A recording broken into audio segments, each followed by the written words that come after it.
Pakistan stock data channel में खुशामदीद। उम्मीद है आप खैरियत से होंगे। तो देखते हैं मार्केट का कैपमैन एनालिसिस।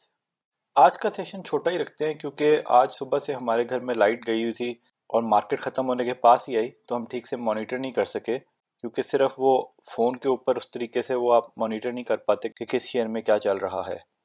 लेकिन ये है कि फिर आज 700 पॉइंट्स डल गए, तो ये तो इसी तरह चलती जा रही है। बीच में 2-3 दिन प्रेशर में रह के आज फिर ऊपर हो गई। लेकिन बात वही है कि वो शिफ्टिंग बहुत ज़्यादा हो रही है और किसी आम बंदे को तो समझ नहीं आ रही। एक दिन एक शेयर चलता है, अगले दिन दूसरा, उससे अगले दिन तीसरा, फिर चौथा, फिर पांचवा। तो ये तो जो करने वाले हैं वही जानते हैं कि वो क्या गेम खेल रहे हैं। वो प्लानिंग से करते हैं, उन लोगों को पता होता है, आम बंदे को फ़ायदा नहीं होता। तो आम बंदे के लिए तो यही बेहतर है कि वो मुख्तलिफ अच्छे शेयर्स में होल्डिंग रखे, पोर्टफोलियो को डाइवर्सिफाई करे और जिस दिन उस शेयर में मूव बने उस दिन उसको निकाल दे। तो इसी तरीके से मैनेज करना पड़ेगा, वरना 2-3 दिन से हमारे कुछ शेयर ऊपर जाते हैं, कुछ शेयर नीचे आते हैं और हम वहीं पे बराबर हो जाते हैं। लेकिन अल्लाह का शुक्र है, नुकसान से तो बच रहे हैं। आगे बढ़ने से पहले बताते चलें, हम कोई बाय सेल कॉल नहीं देते, सिर्फ फंडामेंटल एनालिसिस करते हैं। फैसला सब ने खुद करना है क्योंकि मुनाफे में मौज अपनी अपनी और नुकसान में दौड़ अपनी अपनी।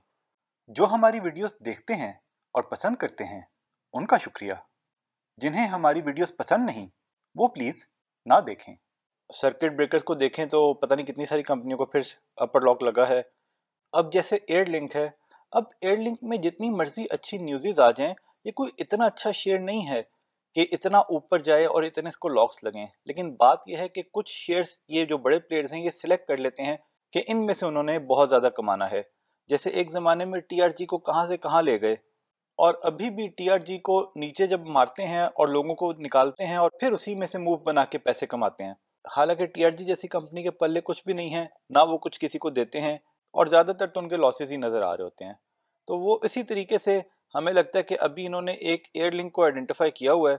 लेकिन अगर ये उससे टीआरजी से मुख्तलिफ कंपनी भी है, लेकिन बात यह है ना कि देखें, अगर फाइनेंशियल्स को देखें तो 23 में 2.3 की अर्निंग थी और Q1 में अच्छी हुई, 1.6 हुई।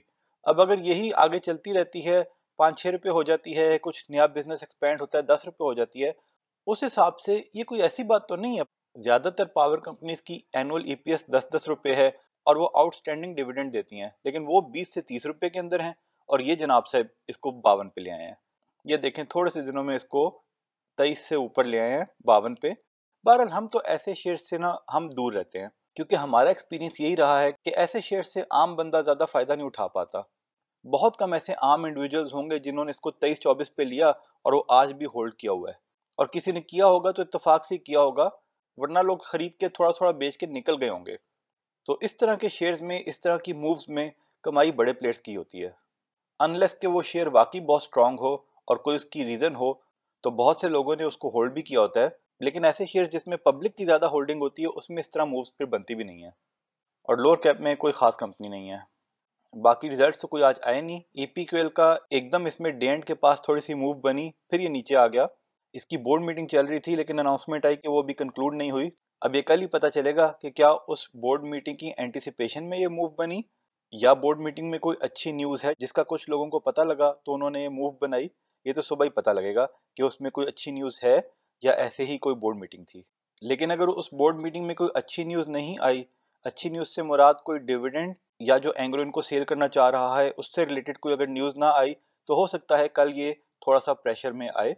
लेकिन हमें यही लगता है कि अगर प्रेशर में आया तो नीचे जाके बाइंग आ जाएगी, अनलेस कि कोई ऐसी न्यूज़ ना आ जाए कि भाई इन्होंने, एंग्रो ने इनको बेचने का इरादा तर्क कर दिया है। उम्मीद तो नहीं है लेकिन वैसे बात कर रहे हैं। तो देखें कल इसमें क्या न्यूज़ आती है।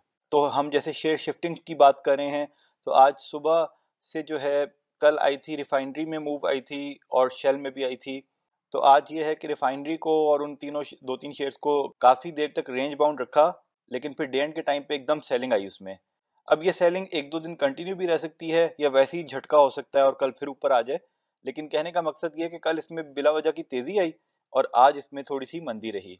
और आज उन्होंने, बड़े प्लेयर्स ने शिफ्ट कर लिया ओजीडीसी में। OGDC near to cap close हुआ है और पीपीएल में, पीपीएल भी तकरीबन कैप पे लगा रहा और कैप से फिर नीचे आया। तो ये है कि कोई पता नहीं ये लोग किस दिन कहाँ पे शिफ्ट हो रहे हैं, आगे पीछे होते जा रहे हैं और ये लोग तो कमाते जा रहे हैं। और इंडिविजुअल्स बेचारे वो तेजी वाले शेयर के पीछे भागते हैं तो वो जब वो लेते हैं तो नीचे आ जाता है। तो इसलिए उनके लिए, जैसे हमने पहले कहा, कि बेस्ट स्ट्रेटजी यही है कि वो अच्छे शेयर्स आइडेंटिफाई करें और जिस दिन वो थोड़े प्रेशर में हो या 2-3 दिन से प्रेशर में हो, फिर आप उनको बाय कर लें। उसमें जब मूव बने तो फिर निकाल दें। जरूरी नहीं 100% शेयर्स में मूव बने, तो बड़ा सोच समझ के केयरफुली सिलेक्ट करें और ऐसे शेयर्स ही लें कि अगर उसमें मूव ना भी बने तो जैसे डिविडेंड यील्ड वाले शेयर्स, कि अगर मूव ना बने, एक एक महीना मूव ना बने, तो फिर भी आपको उसमें होल्ड करने में कोई मसला ना हो। तो ये था जी आज का सेशन। ये सारा डेटा हमने PSX की साइट से लिया। आप खुद वैलिडेट करें, फिर अपना फैसला करें। याद दहानी करवा दें कि बाय सेल कॉल नहीं थी, वजह पहले बता चुके। तज्जिया पसंद आया तो शेयर, लाइक, सब्सक्राइब करें, बेल आइकॉन पे क्लिक करें। खुश रहें और अपने अमल पे तवज्जो दें। अल्लाह के हवाले।